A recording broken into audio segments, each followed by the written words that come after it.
Assalamualaikum. Halo anak-anak pintar. Apa kabar kalian hari ini? Alhamdulillah, luar biasa, selalu ceria.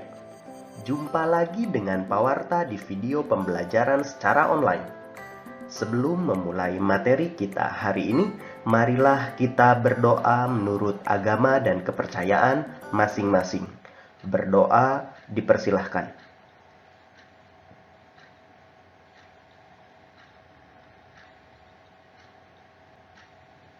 Selesai. Oh iya anak-anak pintar, Pak Warta ingatkan kembali, bagi kalian yang belum subscribe, tekan dulu tombol subscribe-nya. Jangan lupa juga like, share, dan komen videonya ya. Terima kasih. Anak-anak pintar, apakah kalian pernah mendengar ucapan berikut? Gantungkan cita-citamu setinggi langit.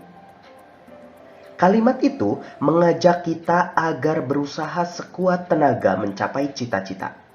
Artinya, kita harus selalu bersemangat dan tidak mudah menyerah.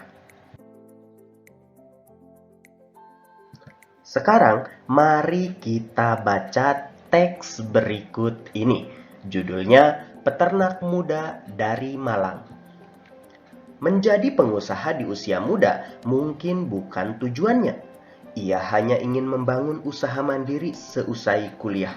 Seorang pemuda bernama Triono merintis usaha peternakan bebek potong sejak tahun 2006 dengan modal seadanya. Berbekal ilmu peternakan yang didapatnya dari tempat ia belajar di Universitas 11 Maret, ia memulai usahanya. Usaha peternakan bebek potong ia kembangkan hingga pada tahun 2007 ia mendapat inspirasi baru. Ketika melihat hewan-hewan kurban, ia berpikir untuk mulai membangun sebuah peternakan sendiri. Untuk mendapatkan dana, ia membentuk sebuah kelompok bersama dan mengumpulkan dana dari teman-teman semasa kuliah. Setahun kemudian, Triono berhasil memiliki sebuah lahan. Meski lahan itu tak terlalu besar, ia dapat membangun beberapa kandang untuk mulai beternak sapi. Setelah usahanya berjalan, setahun berikutnya, ia mengembangkan usahanya untuk membangun peternakan dan pemotongan ayam. Usaha Triono kian membesar. Kini ia telah memiliki usaha ternak ayam, bebek, sapi berikut pemotongannya. Ia pun mengolah limbah peternakannya untuk dijadikan pupuk.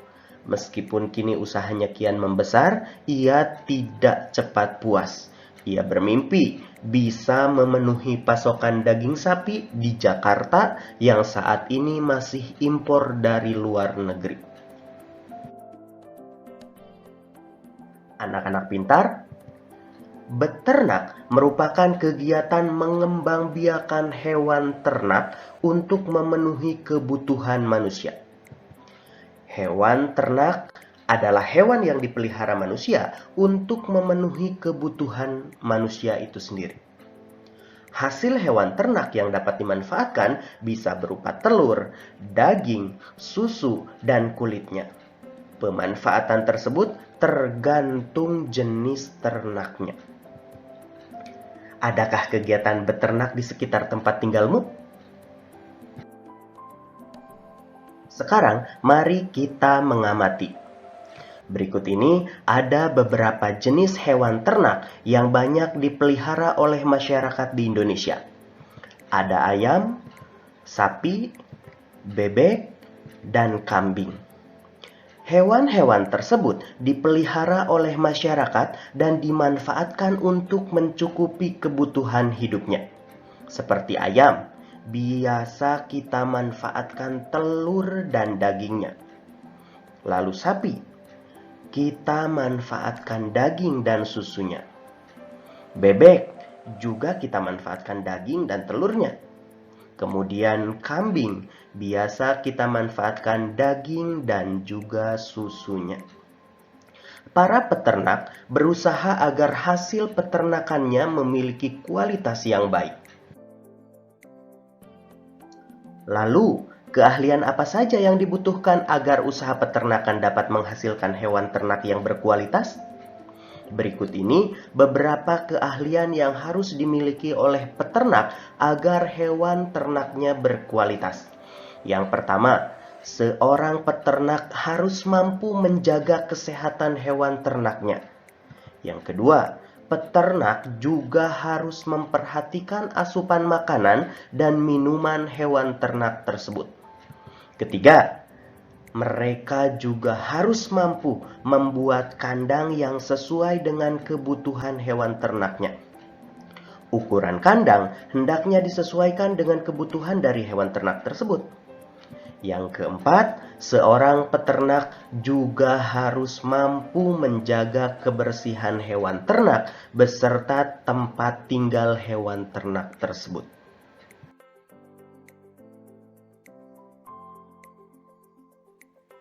Selain beternak, kegiatan pertanian merupakan kegiatan yang paling banyak dilakukan masyarakat Indonesia.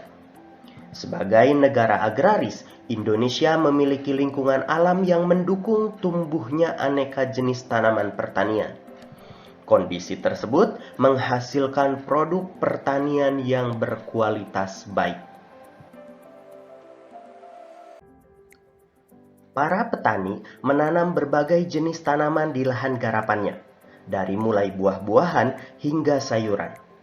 Di antara buah-buahan yang biasa dibudidayakan oleh petani tersebut antara lain adalah mangga dan apel. Sedangkan sayuran yang biasa dibudidayakan seperti brokoli, wortel, hingga kembang kol. Tumbuhan-tumbuhan tersebut dapat tumbuh subur jika dirawat dengan baik.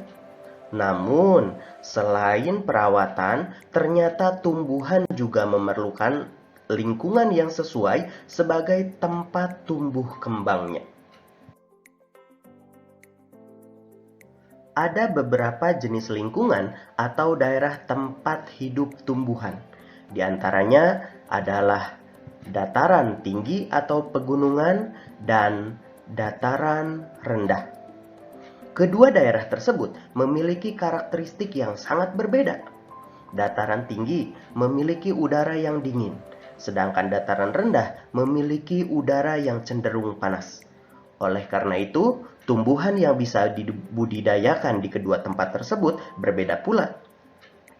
Di antara buah-buahan yang cocok untuk ditanam di daerah dataran tinggi adalah apel, pir, dan stroberi. Sedangkan sayuran yang cocok untuk ditanam di daerah tersebut adalah wortel, buncis, kentang, kubis, dan selada. Kemudian buah-buahan yang cocok untuk ditanam di daerah dataran rendah antara lain mangga, jeruk, dan rambutan. Sedangkan sayuran yang cocok ditanam di dataran rendah adalah bayam, kangkung, terong, dan kacang panjang. Anak-anak pintar, seperti yang kita ketahui, Indonesia memiliki wilayah yang sangat luas dengan kondisi alam yang berbeda-beda.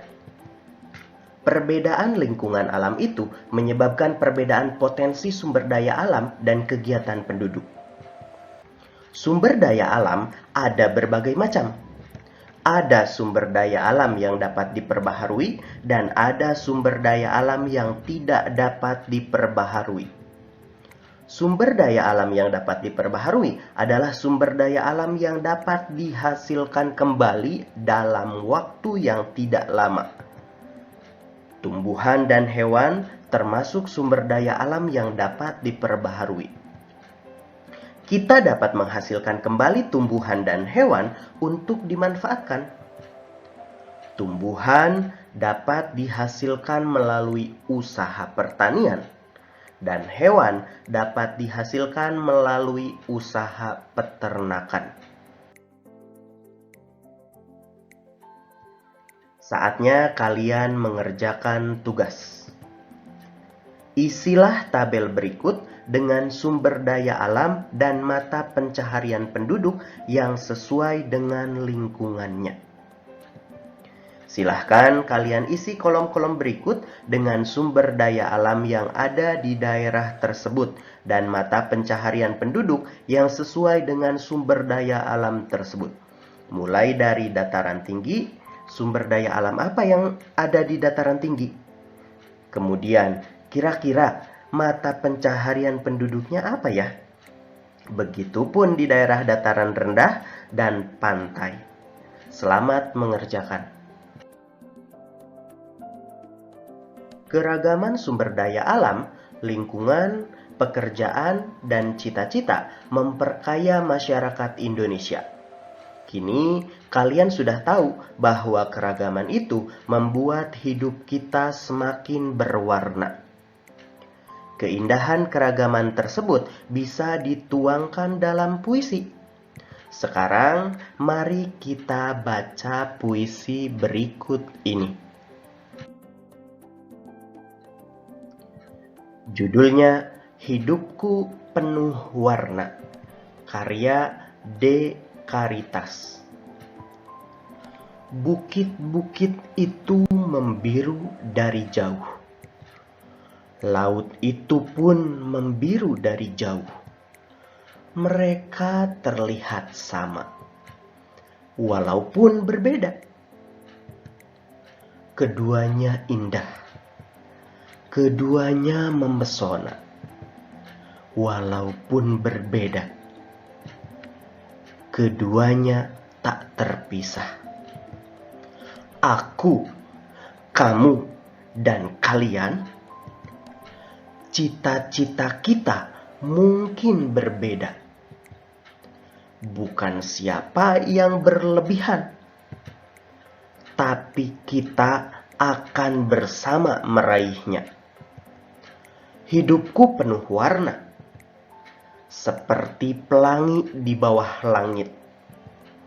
Berbeda itu indah, yang membuat kita bersyukur pada Ilahi. Setelah kalian membaca puisi tersebut, sekarang jawablah soal-soal berikut berdasarkan puisi tadi. Nomor 1. Apa judul puisi tersebut? Siapakah pengarangnya? Nomor 2. Menurutmu, apakah isi puisi tersebut? Nomor 3. Berapakah jumlah bait dalam puisi tersebut? Nomor 4. Berapakah jumlah baris di setiap baitnya? Nomor 5. Tentukanlah rima setiap bait pada puisi tersebut. Selamat mengerjakan.